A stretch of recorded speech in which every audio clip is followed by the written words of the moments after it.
Hi, I'm Michael Nadalin from Market Lead, and today's video is about the essential Meta slash Facebook ads metrics you need to look at to make millions of dollars in your Facebook ads account. Now, today this video is actually for lead generation. So there's heaps of videos out there for e-commerce giving you fake examples on how to actually get those results. But I'm actually going to talk about real results today and how we've actually got those real results with millions of dollars in quotes and millions of dollars in sales for our clients doing lead generation. So the reason why I'm doing this video is basically because I've watched so many Meta and Facebook videos over the last 5 to 10 years that are so focused on so many things. And when they come to columns or your metrics that you're looking at, they're either too few that they focus on, and then you miss out on essential data points that you need to know, or there are way too many. And when there are too many, you're less likely to actually look at those numbers. So I'm going to walk you through an account today that I've been working on for the last 6 months, and we've actually made this client over $2 million in sales. Now, the reason why I'm showing this account today and the reason why I'm doing this video as well is I've never claimed to be a Meta or a Facebook expert, but I've realized I've actually been able to consistently deliver results for our clients with lead generation. So I thought I'm actually going to share this with you today. So these are the columns or the metrics that we consistently use here at Market Lead to get a really simplified view on how to actually see what the results are like in the account and actually use these data points to actually make better decisions in the account. So let's jump in. Now, here's the account, and we're just going to jump in here, and we've naturally got the performance columns up here. So this is where I'm going to walk you through today on what columns you'll need just to get a really good insight on the account. So let's jump in. So let's go here. Now, I've already got the market lead one saved here, but I'm going to actually walk you in further. So let's go down to customize columns, and I'd recommend you do this as well, especially if you run your own account. So we're going to start here, and I like to actually just remove all of these to start off with. So just to start really clear. Now, these columns, and the reason why I've gone about this way is really data driven. I've been doing Google Ads for 10 years with great results, outstanding results actually. And these are the columns that I've used in Google Ads, and that knowledge I've been able to transfer over to Meta Ads to get better results for clients. So the first thing we always look at is the link clicks or the clicks. Now, if you're writing clicks, there are so many clicks you want, or you can see. Now, I realize over time that the clicks I actually want to see are link clicks. I don't want to see what people are clicking on, the ads, their likes, whatever.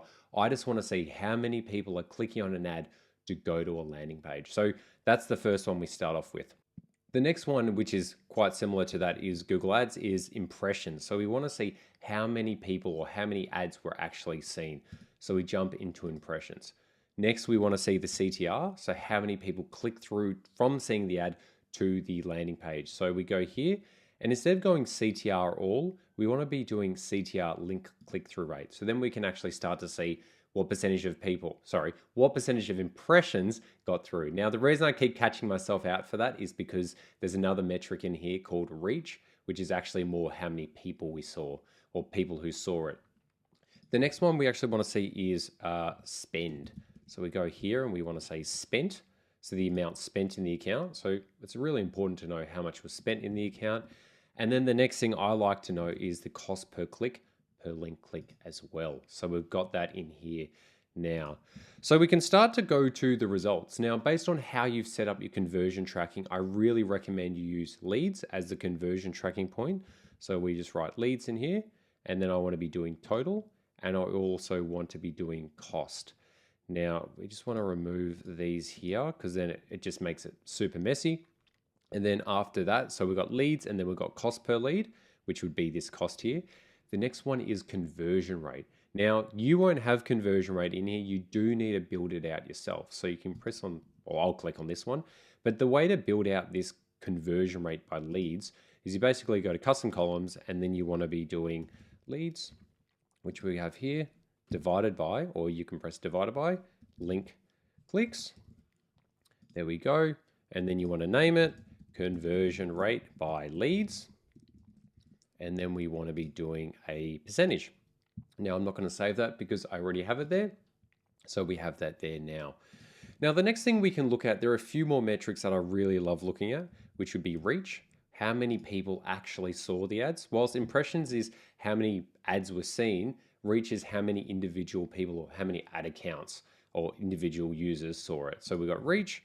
Then we also got frequency, which I really like because it shows how many people saw the ad versus how many times they saw the ad. So this is about basically impressions divided by reach, which will say if I saw the ads 10 times or 3 times or 2 times. It's a really good metric to gauge if people are actually overseeing your ads or actually underseeing your ads as well. And then the next one is CPM, so the cost of your traffic, because on Meta ads compared to Google ads, you're actually paying for the view of the traffic. You're not actually paying for the click. So it's really important to understand how much it's costing you overall for 1,000 impressions.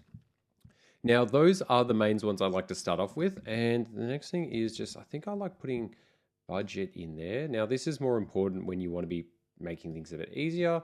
So I can put that up there. And I'm just going to save this as video columns. Video for this call, not video views. Now, sometimes actually talking about that, people do like to have, if they are running videos, how many seconds played and all those things. I've got clients who, like this client here, they are running video ads, but I don't have this in here because whilst it's an important metric, I find these other ones more important for lead generation, because lead generation is more about the data of just running the ads on a high level rather than going deeper down. So let's press apply. And we can start to look at our data here. So this is a really good place to start, and I'll walk through the logic of it once again.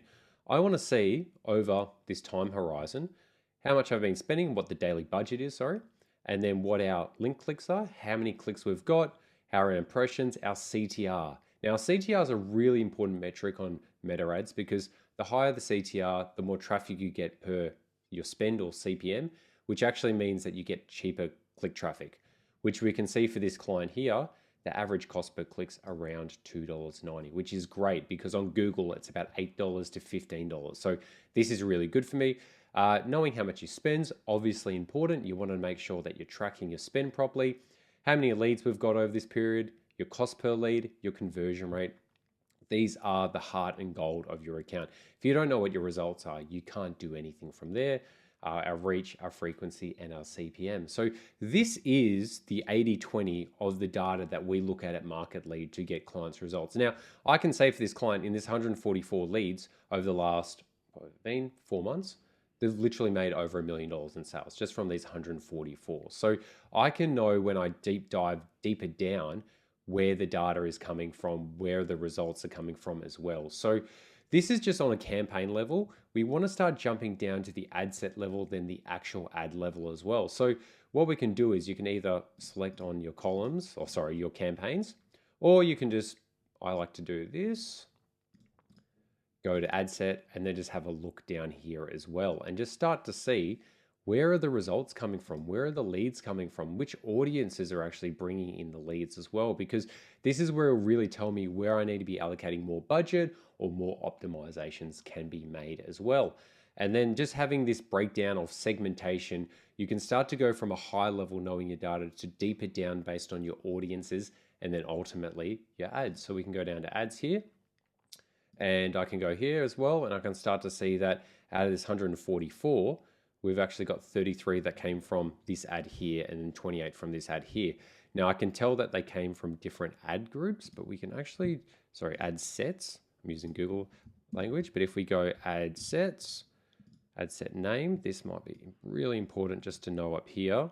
So then I can start to do a bit of a crossover to see what ad set they came from and then what ad and what ad set. So that's really important as well, because when you want to be narrowing down on your results, you want to know what ad set and what ad is actually performing well, because like anything, you'll do an 80-20 analysis audit and you'll realize 80% of your leads will come from 1, 2, 3, or 4, 5 ads in 1 or 2 audiences, which is what we've noticed consistently with our clients as well. So just sharing that with you. These are the main things we look at. This is a really quick, simple video.